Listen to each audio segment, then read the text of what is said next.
Welcome. In front of me I have iPhone and the AirPods Pro, and I'm going to show you how to check the battery level of AirPods. So there's two ways how to check it, and the first one is just to open your case. And as you can see, AirPods are on the 100% and the case is on the 32.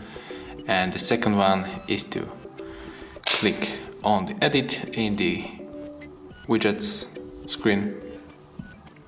Now we have to find the batteries in the more widgets and click on this marker to add it. Click on it done.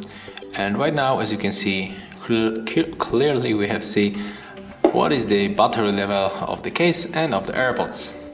And yeah, this is how it looks. I hope that I help you. If I do, leave thumbs ups, comments if you have any questions, and of course, subscribe our channel. So see you in the next videos.